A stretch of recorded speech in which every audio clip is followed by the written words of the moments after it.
Good afternoon, everyone. We're your hosts, Grant Cohn and Sybilla Bakzaza. 49ers are going to play the Packers in a few days, and we're going to look ahead to what the Niners need to be aware of in this game and what they need to take advantage of. But first, let's finish up with our final thoughts on the Eagles game. I haven't talked to you since the Niners finished that game. What did you think of how the Niners won and what happened? It was a very gritty game. I think what it came down to be honest with you, I think the Eagles could have done a lot of things better. And I don't think their coach helped them out by using all the timeouts like he did. And I remember halfway through the game, I was watching with my father. I turned to him and said, this game is now in the hands of the coaches. It's that it's going to come down to who manages this game better. Mm-hmm. I think the 49ers, they were the more mature, the more experienced football team. That's why they won. Yeah. They didn't particularly blow them out of the water. You and I, we did not think they would. We were a little bit concerned with this game. And that first quarter was amplified by, as you would say, bad Jimmy. Mm-hmm. So that was the thing. Now, the positive spin to what happened is I think that Jimmy Garoppolo could not have started this game worse. Yeah. I mean, I don't think anyone else could have tried to miss the passes that he missed. And then he had some drops from Kyle Juszczyk and a couple of others that were just not helpful. So between him overshooting Mohamed Sanu on that crucial third down, and just this game was perfectly built for the Eagles to just run away with it. They had opportunities early, right? Absolutely. And you look at the points that the field goals that they may have left out there, and yet we only won by 6 points. That's just 2 field goals. So the point is, like in a game where you would be facing a better, or not a better coach, a more experienced coach, because I think the Eagles coach has tremendous potential, but he's not a seasoned coach yet, and it showed. Right. So if you were playing Pete Carroll, it would have been 17-17 at least. Yeah. So that concerns me. However, on any given day, strange things happen. There were some strange things that happened in this game, and I think there's something to be said for the Niners defense. They throttled the Eagles when they needed to. And I think that Jimmy Ward, Fred Warner made some great open field tackles. Javon Kinlaw with blocking the field goal, making his presence felt, coming back. There was a lot of positives, specifically from the 49ers defense. They did a great job against Devontae Smith. Yes. Thank you for leading into that. I wanted to say something about that. Yeah. Most people, I would have to say, agreed with me when they said you have to use Devontae Smith's weakness against him. He's a Heisman Trophy winner. He's maneuverable. He runs good routes. He has good hands. You can't argue with the natural athleticism and skill. Mm-hmm. But what he does not have is power and strength. And it's exactly what Lenoir and the rest of the 49ers defense did to him. They punked him at the line of scrimmage, disrupted his routes, played heavy zone defense, and went man to Devontae Smith against him. Mm-hmm. Game over for him. Now, it's something that he can recover from, but other teams, they're going to be like, yeah, he's tiny. He has no physical strength. That's the only way we can engage with him, because he's fast, good, and he has great route running. You don't play that game with him. You play the game that you can, and that is to turn his weakness, which is literally weakness, against himself. If you could have seen Lenoir go up against Devontae Smith like this before the draft, what this would have done to his draft stock? I hate when that happens to my thing. It happens to me sometimes too. It's like, figure it out. I know. Yeah. I think. Anyway. 1 second. Keep talking. The defense was great. I guess my only takeaway from this game is that I can't get inside Kyle Shanahan's mind, but I feel like he made an offensive decision to basically win, showing it the least amount possible on offense. It's like, I don't want to show anything. I'm just going to keep it simple and basic on offense, and we'll win. And then we'll have this element of surprise against the Packers, Seahawks, and Cardinals. Absolutely. We're going to sort out this camera thing. Just keep talking. Yep. That's all right. It came at a price. The price is he was just running his running backs into a brick wall, into an 8-man front, and calling screens into an 8-man front. I feel like, where was the creativity in his game plan against the Eagles? It wasn't bad, because I mean there were no turnovers, but basically the offensive game plan was don't turn the ball over at all. Don't lose the game on offense. That's what I'm usually surprised that Kyle did that. Usually he's more aggressive and creative. I don't know. Absolutely. So we're having a little bit of a problem with that. I'm not really sure, but it will not plug back in. It won't? Are you comfortable with me leaving and coming back Here, real quick? why don't you leave and come back? That's easy enough. Oh, there she goes. All right, so I'm just gonna go on a little monologue rant. So it's like,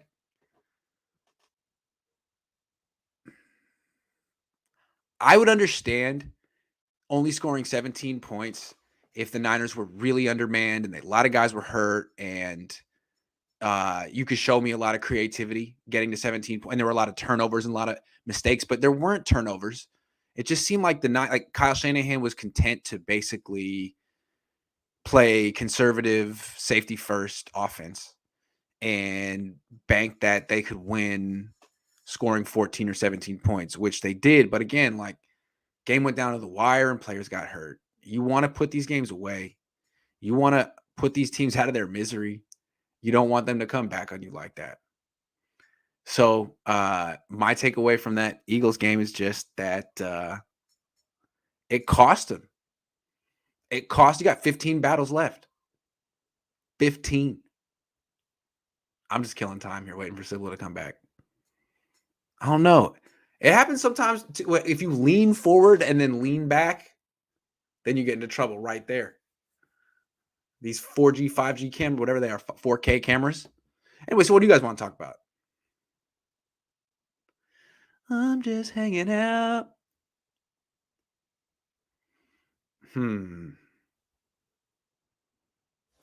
Jay Mangold feels me. Bring the old man back, Frank Gore. Kyle Shanahan was asked a question about this today, and he couldn't shut it down. Matt Miracle was like, have you considered it? Loaded question. Like, go ahead and say you haven't considered it. And Kyle said, oh, never. We would never rule that out. 49ers legend. They should sign him up. Why not? He'll stay healthy. At least he'll be durable. Frank's too slow now. Okay, well, everyone else is hurt. The Niners just need a running back who's not hurt. I'm just saying. Vegas has them at -3. Yeah, I think that's probably fair. They're at home. Packers really haven't traveled well the West Coast in a while. That's probably fair. But if it's a close game in the fourth quarter, Aaron Rodgers against D'Amico Ryans, scary. Aaron Rodgers against Jimmy Garoppolo, scary. Shanahan wants fast running backs. Yeah, but what's he got? Who starts at running back if Mitchell and Sermon are ruled out? Oh, my God. Oh, my God. Debo? Jalen Hurd? No. I don't know. Jaquez Patrick? Seems like Jaquez Patrick would be the next man up. Maybe they could call up Kerryon Johnson, Chris Thompson from the practice squad. Those are their options. I don't think Norman gets enough credit. He came in and played very solid after nobody else wanted him. Even his PI was crucial, saving a touchdown. Yeah, I watched the tape again, and it looked like he played pretty well. And he's healthy now. And Mosley was limited today. So it seems like the cornerbacks are coming back. Again, the defense is good. I don't know if they can limit the Packers to less than 20 points. I don't know. We're going to see what this defense can do. It's going to be really tough. They're going to go up against 3 MVP caliber quarterbacks in a row. Almost sneezed there, but I didn't, which is a victory every time. 3 MVP caliber quarterbacks in a row. Rodgers, Wilson, Kyler Murray. The Niners have beaten all these guys before. Let's see if they can do it again. And I'm not even going to flip out and go on and on about Trey Lance needing to play. What about Ayuk and Kittle? You're back. Yes, I am back. How you doing? I'm well. So my system decided to update the driver in the middle of the show and reset my default to the garbage inbuilt camera that I have, but that happens. That's happened to me before. I waved my wands. It works. So we are back. Cool. So right where we were talking about Devontae Smith. I think. Final thoughts on the Eagles game. Then we can move I want to give a shout out to Mitch Wishnowsky and Trent Sherfield. The special teams kept that game in the basket. It definitely did. Yeah, that's true. I gotta say, New Zealand is probably very proud. I mean, look at him. The guy didn't even grow up watching football, and he's in here, and he's coming up clutch in big situations. Nice, Mitch. Absolutely. Yeah. While those other countries, they like to like my home country, we like to play soccer and we like to play rugby. So if there's one thing we should be good at, it's kicking. Yep, that's right. Okay, so Mitch had a good game. Special teams all around. The defense. What was your thoughts before we move on? Like, what were your thoughts on what the offense did? I mean, a lot of people are saying, you know what? It's complimentary football. All they needed to do was have some long drives. They did what they needed to do. Is that how you look at it? Or do you feel like they could have done more? They could have done a lot more. So one of the things I like to keep track of in a game is like how many points you leave out there. Yeah. And what I had on this game was 31. That's what the 49ers should have scored in this game. If with the missed third downs, the missed passes, the plays they did not formulate correctly, leaving Ayuk open over the middle and taking underneath throws instead. There were so many especially in the first half, there were so many game-altering opportunities for Jimmy Garoppolo and the San Francisco 49ers to be able to just blow this game open. And they didn't take it. So for me, there are some things to clean up. But when things don't go right, and they are shutting your run game down, which is so important to the Niners, and you're missing throws and you're dropping passes, I think it does say something about San Francisco that they were able to slug this one out, and the defense just never took their foot off the gas. That's important. So that was my feeling there. The offense, they have a lot of things to clean up, and the dink and dunk is not going to work forever. And that's where I'm kind of a little bit more on the side of being conservative when I say no, that was not enough. That's not going to work against the Cardinals. It's not going to work against the Seahawks, the Rams, which I think are probably the heaviest hitter in our division so far. So no, there was a lot. This was with respect to the Eagles. These were the Eagles, not the Rams. Yeah, I feel like the big 7 games on the Niners schedule are this one coming up and the 6 divisional ones. And especially in the 6 divisional ones, the teams that really know the 49ers, you'd have to think that they're going to defend Jimmy Garoppolo the right way. If you look at Jimmy Garoppolo's passing chart this year, all due respect to Jimmy Garoppolo, he's having a great game, but it's a season, but he's very defined in what he does. It's like absolutely 7 yards and in, and then he can extend it to about 17 right around the hashes. And beyond that, the only throw he's made outside of that parameter is the long throw to Deebo Samuel up the right side against the Lions, which was a better catch than a throw. Other than that, I think he took one other deep shot up the right side against the Eagles. I guess that's the one side he'll like to test once a game. Other than that, it's that little, I don't know what you want to call it, horseshoe or something. And it's just not that much of the field to defend. And teams that know him can just put, they call it a robber or a rat defender over the middle between the hashes about 14 yards off the ball. That'll take away that dig over the middle to Deebo Samuel. And if you take that away, then where's the big play in this offense? The big plays are going to come from play actions and doing crossing routes and dig routes and things like that. It's the complexity of Kyle Shanahan. And that's the thing. How much of the Eagles game was Kyle Shanahan going, Ayuk is open. He will not hit him. All right, fine. I'm going to go to my playbook here. I'm going to call some basically foolery to the Eagles defense and just confuse them. And that's where Shanahan comes in. And that's what we've always asked. Is he the crutch? Is he the Band-Aid that keeps Jimmy Garoppolo afloat? Garoppolo did a lot of good things in this game, but definitely you're right. We cannot be this one-dimensional in the pass game. And I think Shanahan can still outsmart defenses, but we need to take the top off some of these games. These close games, again, against the Seahawks, they're going to kick that field goal. They're going to play more conservatively. They will make less mistakes than the Eagles, and we're looking at an overtime game or even just losing outright. But against a smaller team like that, Kyle Shanahan was just able to outcoach the other coach, and that's really who won the game. For me, it's Shanahan who won this game. Yeah. Okay. I just One feel like other what thing is, if the whole offense is run the ball into an 8-man front, they're not going to be an efficient run. They're going to be averaging what they are, kind of like 4 yards a carry, 3.8 yards per carry. And if they augment that with what they did against the Eagles, which is screens, I mean, those don't really work against an 8-man front because all the defenders are right there. So those weren't that effective either. I think once defenses realize that you're not going to challenge them over the top, everything becomes very difficult. Everything, the screens, the runs, the quick throws, it's just they don't respect any deep route, any route more than 15 yards down the field. And like Jimmy's doing great. Yeah, Jimmy's doing great doing what he's doing, but eventually either he's going to have to air it out or Trey Lance will, or they're going to start losing. That's my prediction. The problem is Jimmy knows what happens when he airs it out because he did it every day in practice, in training camp. He gets intercepted because there's nothing on his throws. You see it. I mean, he's just throwing flat-footed. There's nothing on his throws, and if it goes more than 15 Yeah, yards he in the does air, not step up and into his throws. He really does not. no. So he's not trying to get benched. He knows the interceptions are the fastest way to going to the bench, and so right now he's playing a very safety-first version of football. I can't blame him, and it's worked. He keeps winning. I'm just saying it's not going to work much longer. And I don't know if it's even going to work this week against the Packers. The Packers are soft. Let's talk. We're going to talk about the Packers in a minute. The Packers are soft. They're not really good in the trenches ever. They have not a great defense, to be honest with you. No, they're just never really good in the trenches. The Niners can kind of bully them, and they usually do. But if they let them hang around, they'll lose. If this is close, Rodgers' magic will take over. Exactly.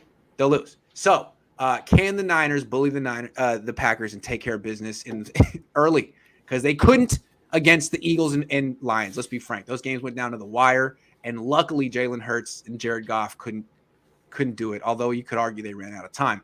So let's talk about the Packers. What do they do well?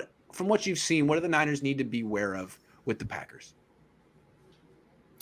Well, the first thing is let's talk about their defense first, because this is the part where we have to come out a lot faster. We really need a game-opening drive that ends in a score, and I'm talking about 6. We really need to set the tone early in this game and keep that defense on their field. Just like with any good quarterback, it's better to see them on the sideline than the field. It sounds like simple logic, but there's something to be said. Aaron Rodgers is going to most likely be Aaron Rodgers. He's going to get his passes. He's got Devontae Adams. There's your number one threat, is Devontae Adams. As far as the weapons that Aaron Rodgers has to choose from, the guy has great hands. A lot of people feel he's the best wide receiver in the NFL. And of course, we have some secondary issues perhaps, but you're looking at Devontae Adams. He's going to get lined up on Lenoir, and that's going to be the man that's going to decide how we can take that away. The other way to play that would be heavy zone defense. We'll go over that later. But that's the biggest thing with the Packers defense. It's going to be, will they focus on Deebo Samuel? Someone else besides Deebo Samuel is going to have to take the lid off the defense. I think that person has to be Kittle or Ayuk. We have to get some plays that are deeper routes that are drawn up for these guys. Let Kittle handle the things underneath. But as far as like Ayuk, we need to drop some, and maybe even short field, but we need to drop some deeper passes. And we need to be wary of Stokes. He's the best defender, I think, on that side of the ball right now. He played a good game against Detroit. He's a good cornerback. I like what I see in him. He's a press corner. I don't think that's okay. I don't. They also got Kevin King, who's not as good, but he went to my high school. A lot younger than me. I don't seriously? know him. Yeah, he went to Bishop O'Dowd in Oakland. He's from out here. So Awesome. The Niners always destroy Kevin King too. He's the one that they get. But anyway, Stokes, you're saying you like him? Okay, all right. Now, real quick, Jair Alexander though, that guy's great. The cornerback for the Packers, and it seems that what they should do is put him on Deebo at all times and see where they can go from there. I mean, yeah, I know Jair Alexander is historically perhaps better, but in the Detroit game, Stokes was a shutdown, lockdown corner. He had a good game. Okay, all right. Except for the opening quarter. That was the only when I think it was it Hawkinson that got him. Well, yeah, and also Stokes is a rookie. I like Stokes a lot coming out. Deebo. They won't trust him. That's the thing. They may not trust him, but as far as the Detroit game, I think he had the best game. I really do. Okay, so look, I think here's the thing. What the Niners need to be aware of with the Packers, I think the Packers have good corners. I don't like the linebacking core, though. I don't. No, never. So they're weak against the run. They have no pass rush. Their front seven is soft, but they can do a good job against Deebo in this game. And as you say, they're going to need to get someone else involved. And how? Like you said, they need to get the ball down the field. Okay, I think that's a Jimmy problem, not an Ayuk problem. And so absolutely. To be honest with you, though, I think that's Kyle Shanahan. He's still the coach. He needs to tell Garoppolo, this is the play. Plain and simple. Throw the damn ball. Here's what I would do, and tell me if you would do it differently. I'm going to call a shot for Jimmy to Sherfield or Ayuk or whoever, Kittle. And you're going to tell him it's going to be in the script. This is going to be part of our first 15 plays. It's not going to be our first drive, but maybe it's going to be our ninth play. And we're going to practice it all week. And you're going to throw it on Wednesday and Thursday and Friday. And if you get the right look and you don't throw it in the game, next drive I'm bringing in Trey Lance to throw it. And if you throw it and you miss it, next drive I'm bringing in Trey Lance to throw it because we need to go over the top to beat this team. We can't win this game scoring 17 points. So, Jimmy, you got the first crack at it for sure. But don't get mad at me if I bring in Lance to throw it if you miss it or you don't pull the trigger. I think that's fair. Just saying. It is. It is. I definitely think that it's one of those things where I hope that this did. Okay, so if he has to say that to Garoppolo, that means he has not already established that he's the leader of his team, Shanahan. He should not have to threaten him. All he should have to do as the leader is tell him. And if he's not able to do that, there's an environmental problem here as far as the respect that Garoppolo has for what he's told to do. Fine, don't tell him, but call the shot for Jimmy. Right. And if he doesn't take it, then bring in Yes, Trey. exactly. Fine. Exactly. No, Yeah. we absolutely have to because I just, there's so much infection that Kyle Shanahan can do to their D-line and to their linebacker course. He's going to get some one-on-one matchups deep. And I will have to say this. I always trust Kittle, and I always trust Debo, and I'm starting to trust Sherfield on anything deep. So I really feel that if you get some one-on-one matchups, I'd rather see him throw an interception downfield than have him do something boneheaded over the middle. Yeah. Let's flip the field and flip the scripts. Absolutely. We have to do this. And the thing is, here's the thing. Remember we talked about how Shanahan thinks several games, several moves, several teams ahead. I think that this is a game where the defense is bleeding compared to the Eagles. I think the Eagles defense presented us more of a problem because of the run game establishments. The Packers are soft against the run. Let's not forget, we set a postseason record against them with Mostert. We don't have Mostert. We still have a pretty good linebacking room, a running back room. There's a lot of opportunities to blow this defense away. And we have to keep the next teams that play us honest, because what you're saying is the enemy scout report on what Jimmy Garoppolo cannot do.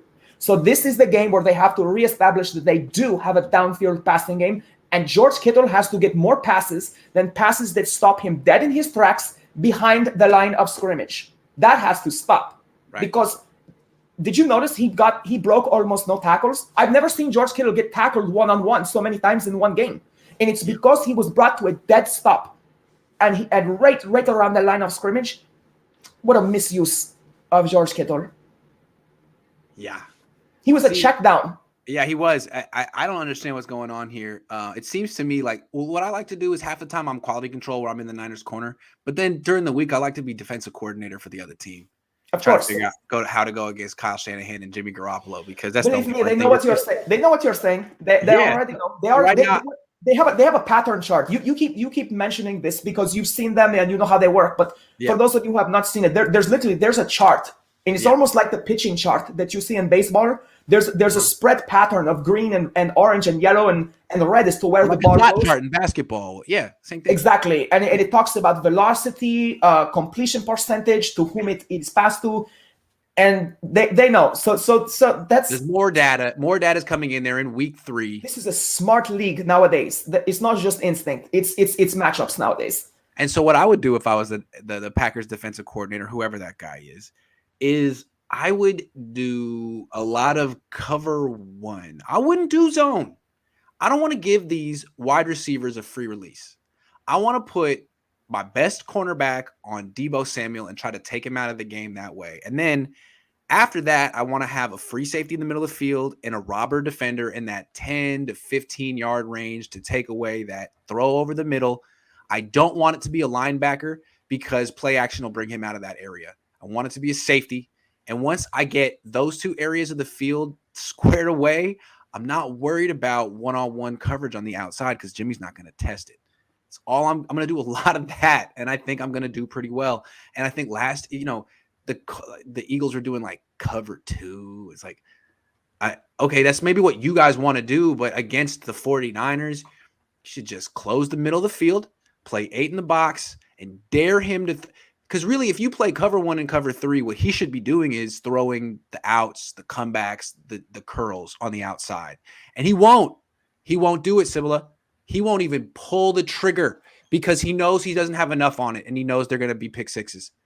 So I'm telling you, Packers, owe me a nickel, Green Bay. Yeah. to back up your points, Ayuk did those comeback routes that you were talking about, and he wouldn't hit it. Nope. And he was open. And Mark Schlereth, as you know, is one of my favorite analysts, and he actually called that game. It was pretty cool. He made some very good points about that exactly. He pointed out that there were some missed opportunities. Sanu ran that route, and he threw the ball at him, and it was like on 3rd and 6 or 3rd and 9, something like that in the first quarter. And he just, first half, I should say, and he just threw the ball right over his head. So that was like a 10-yard out. That wasn't even a long throw. I know. But see, Ayuk was getting open like 15 yards down the field. Yeah. If 19 yards down the field. Come back like at 17 yards, Jimmy's going to be like, nope. That's what he's going to do. And so that's why, I mean, you can force those throws. If you play cover one, you pretty much take away and put your best corner on Deebo Samuel. I think you take away that dig over the middle. I mean, throw it if you want, but that's a pick waiting to happen. I got 2 guys waiting for you right there. And if you close the middle of the field with the free safety, how are you going to get the ball to George Kittle deep? It really, really calls for you to go to Ayuk on the outside. And I mean, Matt Ryan can make him pay. Tom Brady can make him pay. Aaron Rodgers can make him pay. Jimmy isn't in the mood right now. Trey Lance will be more than willing to throw the ball across the field outside the numbers. But Jimmy wants to throw over the field. He wants to stand flat-footed and just don't let him do it. I know I'm sounding like I'm rooting. He does not have a 6th gear, is what you are saying. No. So that's why I think the Niners are going to have to get – look, if he can't make the throws to Ayuk, the Niners have someone else who do. But enough about how to beat the Niners. Let's talk about what the Niners – let's help the Niners out. Let's go to quality control mode. What do they need to do to take advantage of the Packers? First things first. This is what the 49ers have drafted so heavily to do. Control the game in the trenches. This Packers O-line is suspect. They're all injured. I think 4 out of 5. Yeah. This is a household name. He's one of the best there is. He's gone. He will miss the first 6 games or something like that. This is game 3. This is particularly important in setting the edge, not just the pressure on Rodgers, but I remind the 49ers. This is one of the most rickety-legged, immobile quarterbacks in the league today. Aaron Rodgers, he can be shifty, but he's not like Tom Brady. He's not as shifty as that. He is a beautiful pocket passer. He will control the game. He can hit deep throws. He has a great arm. He is surgical. He's a master unless you harass him. Yeah. This is not new. The 49ers have been harassing him for years. Yeah. So this is something they just have to keep up. That's the first thing. I cannot wait to see what Bosa and Ebukam. Ebukam is big here because I don't know what Ford's snap count is going to be, but he looked okay in the Eagles game. It wasn't his best game, but he was there. He had some pursuit, but they blocked him pretty well, to be honest with you. The Eagles' O-line was not that bad, all things considered. It wasn't great, but Jalen Hurts was hard to tackle. We don't have those problems this week, which puts a lot of focus on the running back Jones. He is a really good running back. He has a little bit of power. He's a good one-cut-and-go running back, but he's very nifty downfield. So they're able to get him open with passing. We have to be really good, but we have the linebackers for that. I think Aziz Al-Shair, as well as Fred Warner, are going to be able to lock most of that up, which leaves what I think is one of their most dangerous weapons, at least it was in the Lions game, and that's tight end Tunyon. What do you think of him? It seems like he's a weapon that Rodgers uses. Exactly. Yeah. And it's something that I think when they got Jimmy Graham, I think it's something they wanted from Graham and never really quite got. He just could not get into the Breeze era. You know, he wasn't himself. Graham, when he left Breeze, his injuries and his lack of chemistry, he just was never the same. I'm not saying Tunyon is Graham in his prime, but he is a good weapon. And I also see paid. Right, that's true. Yeah. But Tunyon is people slow down a little bit after they get paid. I probably would too. Well, it's all I that run money. 4.6 now. I run a 4.7 all of a sudden. What happened? Exactly. Oh, it's my bank account. God, I don't know. Oh yes, he will slow you down every time. Every time. Yeah. Absolutely. Yeah, Graham he had a complex. But Tunyon is humble, at least for now. I saw his blocking assignments. He leads correctly. He's no Kittle or anything like that, but he's a red zone target. He's big, and that's going to be an interesting matchup for the safeties as well as the linebackers. They will have to chip him, basically, at the line of scrimmage. This is not a guy you just let waltz into the end zone. This is a better coach that we are going against. He's a Shanahan brainchild, basically. I mean, I really like the Packers coach, Lafleur. He is someone that draws up a really good game plan, and the number one weapon here is Adams. That's the thing. We have to. It would be wonderful if we had a lockdown man press corner, which I think the only one that can do that on this team right now is Lenoir. He had a great game against Philadelphia. The 91-yard pass was because he stumbled. Yeah. Still a good pass, still a good catch, but I mean, he was wide open. He has to make that catch. If you take that away, he had a great game, and I think he had 3 pass breakups. Did he not? I believe he did. One was almost intercepted, but it got caught by the Eagles guy. Remember that?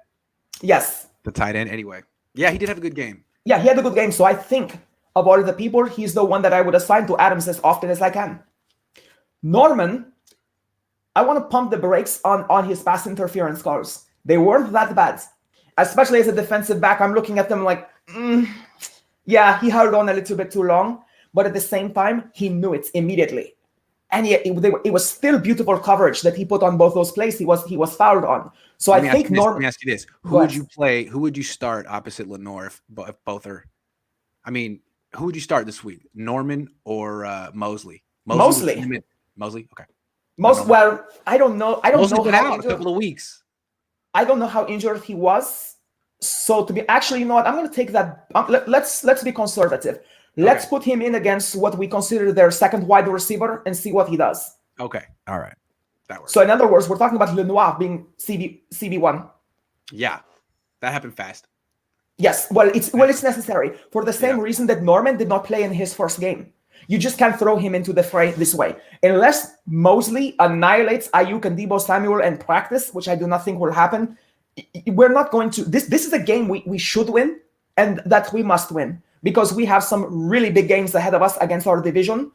I really do feel we will win this game, and I just don't think it's time to experiment to see where Mosley is. So Lenoir has to be CB1. Okay, I got more that the Niners need to take advantage of. I don't think the Packers have registered a sack all season on defense. They lost their best pass rushers, Darius Smith. That hurts. I haven't gotten to the defensive side, but yeah, definitely. Sorry, I didn't mean to jump over there. We can go back. That's okay. Forth, but they don't have a pass rush, and it's just all the more reason to take shots down the field. I get it last week against the Eagles. It's a good pass rush. Get the ball out of Jimmy's hands. Don't let Mike McGlinchey whiff too much. But this team, you need to take your shots. You're going up against a Hall of Fame quarterback who could put up points, who could get hot. You don't know. You need to have an aggressive game plan, because you're not going to get much pressure. So, Jimmy, you have time. Are you willing? I don't want to keep going back to Jimmy, though. So that's one thing. The other thing, coming back to the other side of the ball, if Javon Kinlaw plays, they're going to shut down Aaron Jones, and they're going to ruin Aaron Rodgers, I think. Absolutely. Good call. It's a bold call, because I'm a Jones, like, as much as I can be, I'm a Jones fan. I like that running back. I think he's really good, but you're right. He's a run stuffer. And Javon Kinlaw plays with a humility and a bit of an edge when it's game time. In his practices, he's different, but when he comes to game time, he's just ill-intentioned, as they would say. So I do like that call. I think so. I don't know if he's going to play. I don't know what maintaining his knee entails, and if he can go back-to-back weeks well. But if he can, I think the Niners should be just fine stopping the run. And then if you make the Packers one-dimensional and they're behind the chains, like, they don't have the offensive, they don't have the pass protection to win this game. They just don't. And we've seen that before. It's like we've seen this story a bunch of times play out with the Packers. Their offensive line isn't good enough against the Niners D-line. And the Niners usually shut down Aaron Jones. End of story. End of Aaron Rodgers. But if Kinlaw doesn't play, we've seen like Street, Kerr. Street had a good game. I like how he played against the Eagles.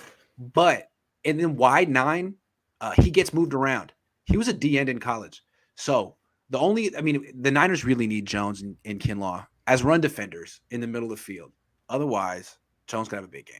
I'm not ready to say the Niners are going to win. Again, with the Hurst injury, we so needed that third kind of nose tackle style player. We needed that guy, but we are where we are. Another thing we should not do on defense. I always saw Kerr was supposed to be that guy.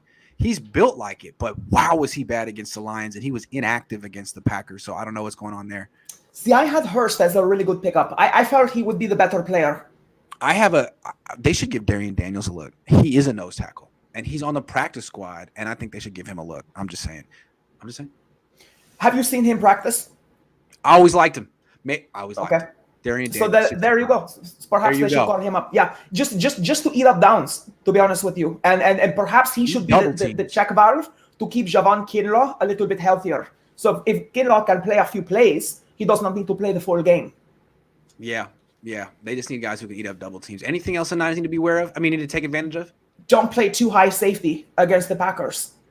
There's no reason to do that. Did you see what Aaron Rodgers did to the Lions when they tried to? They never adapted. They just did that like the whole game. Yeah. And they that's a lot of zone coverage too, right? That's because in the 49ers game, they lost their best corner for the season. They're in a similar boat at corner to us, but they just have not they have not had the options that we have or the depth. Yeah. They didn't have Lenoir, basically. So like they're decimated at corner. They cannot play man coverage. It has to be zone. But the too high safety, they did not have to play them that deep. Neither do we, because as long as I want to bring safety help over the top, and I think Tart is perfect for this when it comes to Davante Adams. So I would love to see a little bit of bump and run against Davante Adams, but just keep the safety back there to keep your eye on Adams, because he will take the top off. And remember, Aaron Rodgers has the arm strength and the accuracy to make that throw. He's not going to underthrow it like Jimmy Garoppolo does to Debo. He's going to hit it. So the last thing the Niners need to take advantage of with the Packers is they're quitters. I'm sorry.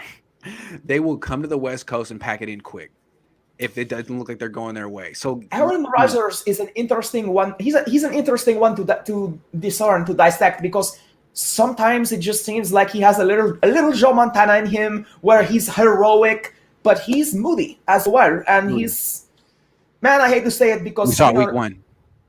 Yeah, that was prima donna. Weird. And like him sitting on the sideline with a grin on his face, I was not impressed with that. You're the captain of this team. Like, you know what that said to me? God, I wish I was on Jeopardy right now. Like, just seriously, I really don't want to be on this team. But then he came out last week against the Lions and looked like he had something to prove.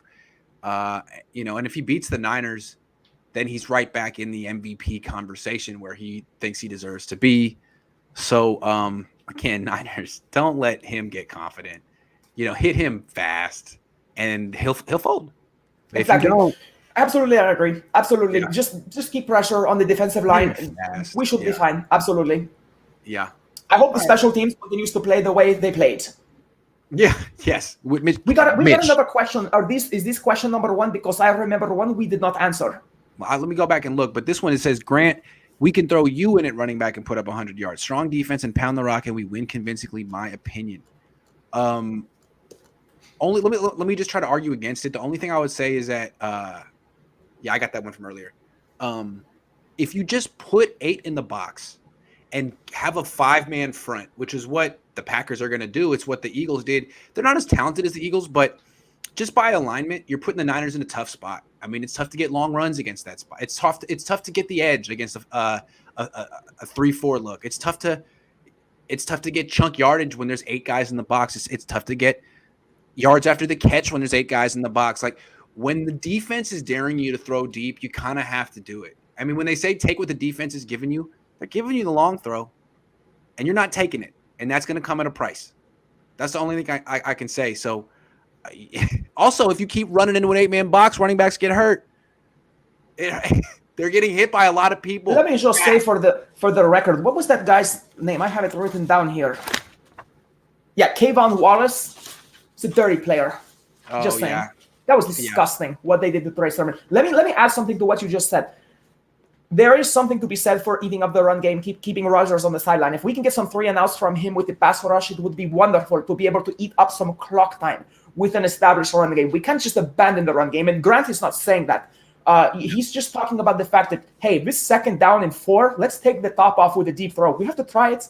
What's the harm in trying it? And that's kind of the point he's making. And also, if you get 3 or 4 decent deep throws a game, it opens up the run game, and then it opens up Kittle. And the thing about having a 5-man front when you are trying to establish your run game is that it is so difficult to pick your lanes. You don't hit the hole the same way, so it makes you more of a one-dimensional back, as opposed to downs where they are trying to defend against deep routes more, where they're dropping people back into coverage. Can you imagine dropping into coverage when Mostert gets pitched the ball? These are the kind of elements that the run game cannot open up if the deep game is not working. So we have to establish both, but we cannot have a lot of 3-and-outs. We cannot have a lot of incomplete passes. We have to keep the clock going. Human Race Win says here for Zaza secondary breakdown. I hope you liked it. Also, was Vish right about Debo?